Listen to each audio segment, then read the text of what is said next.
minasyaitonirrajim. Bismillahirrahmanirrahim. Assalamualaikum warahmatullahi wabarakatuh. Allahu Akbar, Allahu Akbar, Allahu Akbar, walillahilhamd.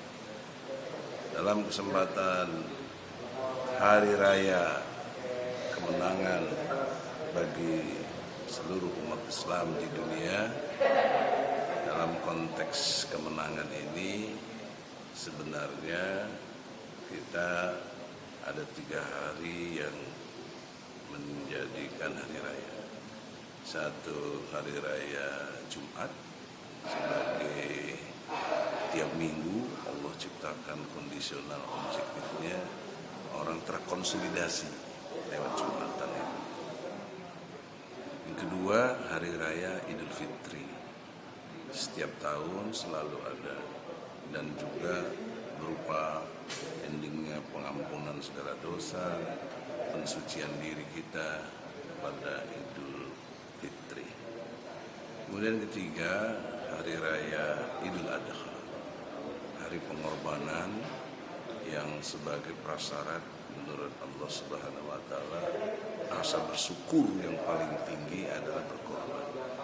Inna a'tayna kal kautsar fasoli li rabbika wanhar inna sani'aka wal abtar.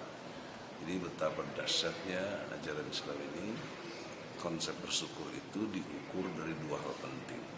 Satu, sholat ya, dengan rutinitas dan kemampuan mencegah keji dan mungkar, karena efektivitas sholat itu diukur dari secara sosial, tercegahnya keji dan mungkar. Bayangkan, padahal itu urusan individual, urusan vertikal, sholat. Tapi dampak sholat yang diukur oleh Allah adalah sosial, horizontal. Bagaimana mengukur keberhasilan sholatnya itu adalah tercegahnya keji dan mungkar, baik secara individual, keluarga, masyarakat, bangsa dan negara, bahkan dunia. Yang kedua, konsep syukur yang dalam konteks pengorbanan adalah betul-betul, sekali lagi betul-betul berkurban.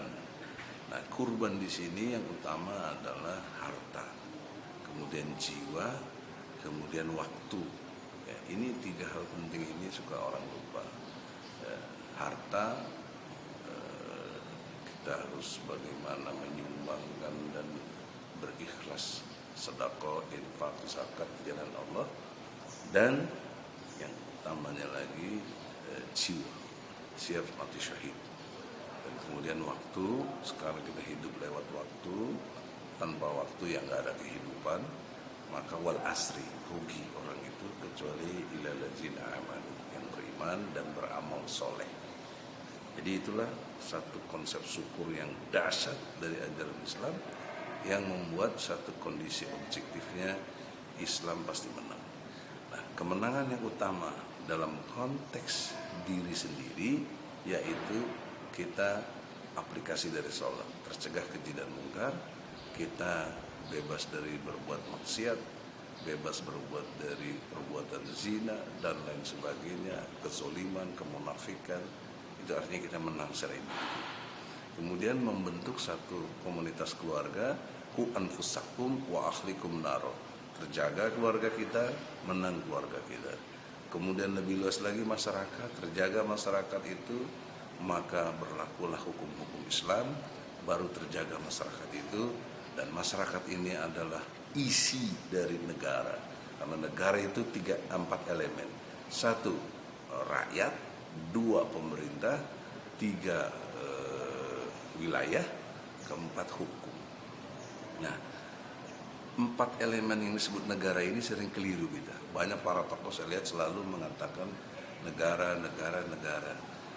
Harusnya dipisah dengan jelas. Yang nggak benar di sini banyaknya adalah pemerintah, bukan rakyat. Kalau bukan negara itu harus menyangkut ada rakyat, ada wilayah, ada hukum. Jadi problem seriusnya ada di pemerintah. Kemudian penegakan hukumnya. Nah, kemudian di wilayah ini sifatnya pasif wilayah kan.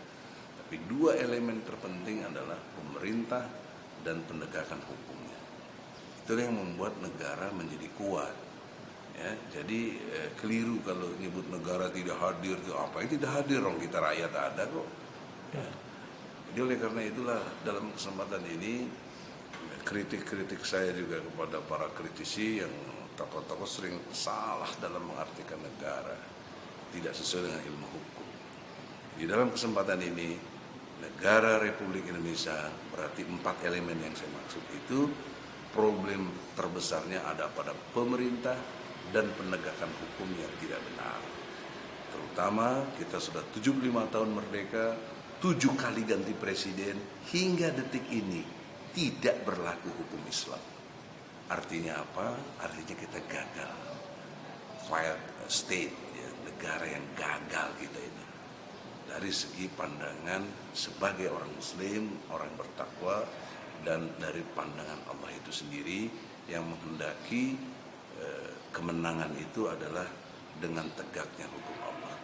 Oleh karena itu, berkorbanlah harta, jiwa, waktu kita untuk tegaknya hukum Islam di Indonesia. Karena wilayah kita jelas Indonesia. Oleh karena itu pula kita akhiri dengan semangat yang sangat kuat. Allahu Akbar, Allahu Akbar, walillahil hamd. Allahu Akbar itu artinya semua kecil, presiden kecil, menteri kecil, gubernur kecil, sampai RT RW kecil, nggak boleh ada dianggap besar kecuali Allah. Itulah konsep kemenangan awalnya. Kalau kita ada bergeser sedikit, ada yang besar selain Allah, musyrik. Dan kalau sudah musyrik, pasti jatuhnya munafik, dan setelah munafik pasti jatuhnya murtad. Nah, itu yang kita hindari, dan semua logika-logika saya tercover dalam ayat-ayat Quran, terutama surat Al-Maidah ayat 54. Ya, semoga kita bisa mengambil ibrah dari Idul Adha kali ini. Saya kira demikian, semoga Allah ridho. Assalamualaikum warahmatullahi wabarakatuh. Kata-kata kamu ya, ibu untuk semuanya, kita jaga kesehatan buat diri pribadi dan juga buat semuanya. Iya. Kaditan. Nah, narikan dia ini motor kita mah. Itu paehan. Itu paehan.